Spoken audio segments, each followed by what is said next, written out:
Draymond Green at 3-and-D player na kukunin ng Lakers pangpigil kay Kawhi Leonard, yan ang ating pag-uusapan. Final seconds.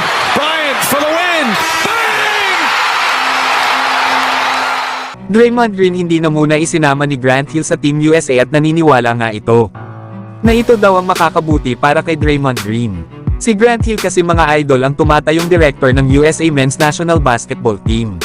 Kaya may karapatan talaga ito na pumili para sa mga magiging players ng Team USA para sa darating na Paris Olympics. Pero nirerespeto naman ni Grant Hill ang mga nagawa ni Draymond sa kanyang career. Pero sa ngayon nga daw ay meron pa itong mga inaayos sa labas at loob ng court. Kaya naman sila daw kasama ang Team USA ay nakasuporta sa magiging journey ni Draymond Green. Lalo at hindi daw nila maramdaman na ang paglalaro nito sa darating na summer ay ang magandang pagkakataon para gawin ang mga dapat niyang gawin. Yan mga idol ang mga sinabi ni Grant Hill, na alam naman natin na may pinagdadaanan pa itong si Draymond. At sinusubukan nga nitong baguhin ang kanyang sarili sa loob ng court. Lalo at 2 beses na nga itong nabigyan ng suspension ng NBA dahil sa mga ginawa niya kana Rudy Gobert at Jusuf Nurkic. Na umabot nga sa 24 out of 40 games ang kanyang nakaligtaan ngayong season dahil sa kanyang pinaggagawa. Kaya dahil dito ay pinili ng Team USA na hayaan na muna itong si Draymond na hanapin ang kanyang sarili at baguhin ang kanyang ugali sa loob ng court. Sayang nga si Draymond Green mga idol. Dahil kabilang siya sa mga players na nanalo ng gold medal sa Olympics sa mga taon ng 2016 at 2021. Pero sa palagay ko ay sapat na ang mga players na meron ng Team USA. Na-stuck nga sila ngayong taon para sa paparating na Paris Olympics. Lalo at inaasahan na andyan ang kanilang mga superstars na sila LeBron James, Kevin Durant, Stephen Curry at Kawhi Leonard. Pero kayo mga idol, ano ang masasabi nyo?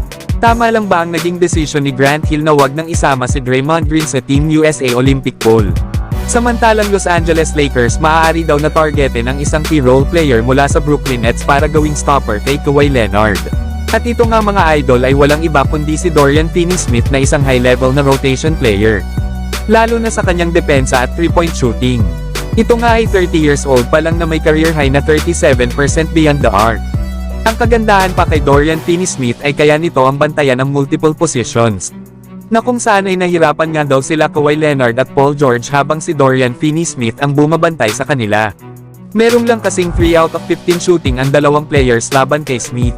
Kaya ito yung nagustuhan ng Los Angeles Lakers kung bakit interesado sila makuha si Dorian Finney-Smith.